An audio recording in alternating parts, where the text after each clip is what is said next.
Agora, o Jean Turco colocou muito bem também nessa questão da isonomia, né? Então, às vezes, você tem aquela questão, a gente fala também do capitalismo ali de compadrio, né? Dos amigos do rei.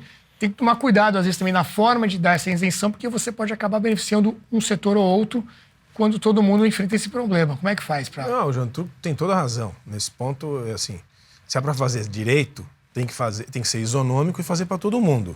Tem que ter vontade política e coragem para corrigir um problema que, aí, vamos ser justos, não é desse governo.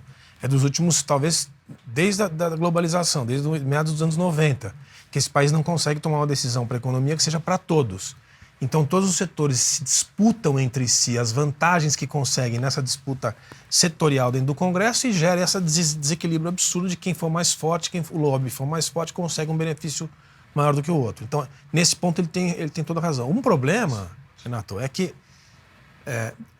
tem um negócio que chama custo Brasil, que é o que faz com que esse país seja ainda capaz de produzir quase tudo, mas não seja mais competitivo em quase nada. Sobrou o agronegócio e olhe lá.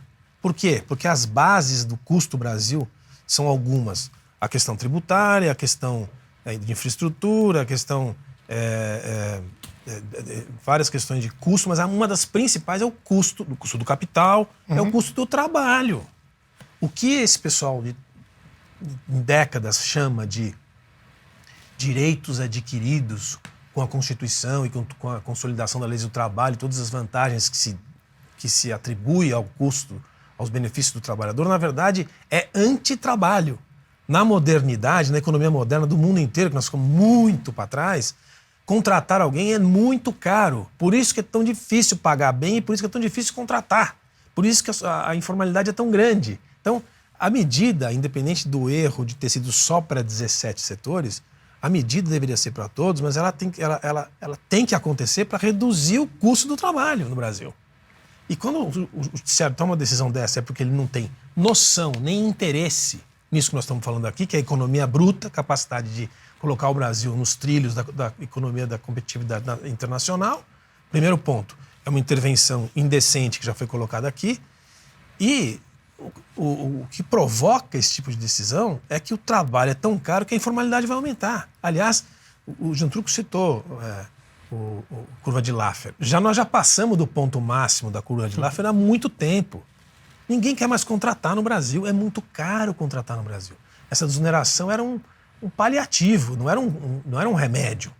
Tá certo? E, se me permite, enquanto a gente tiver, desde 1985, que a prefeitura de Fortaleza foi ocupada pelo PT, pela senhora Maria Fontenelle, e desde 1985, todas as vezes que o PT ocupou uma prefeitura, um estado ou a federação, eles gastam até arrebentar.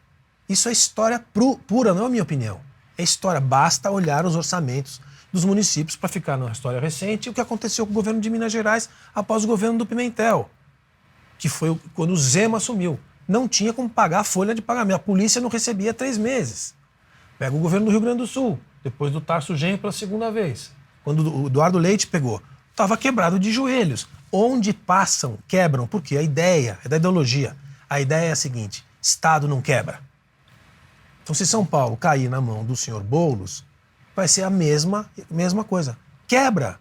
E quando o Lula governou o Brasil de 2003 a 2008, ou 2009, antes da crise do subprime, que teve aí sim que dar um reajuste, um rearranjo na economia, o governo arrecadava 10% a mais, porque foi o boom das commodities, deputado, do petróleo, da soja, do ferro, naquele período da primeira década do século, em que o Brasil se encheu de dólares. E o que ele recebia? 7% a mais de arrecadação fiscal, mas ele gastava 10% a mais por ano. Historicamente, ano sobre ano. Uhum. A cabeça dessa gente não tem correção. Então, o Jean Turco colocou certo. Não é que os outros governantes fazem tudo direitinho, mas com esse tipo de mentalidade nós não temos nenhuma chance.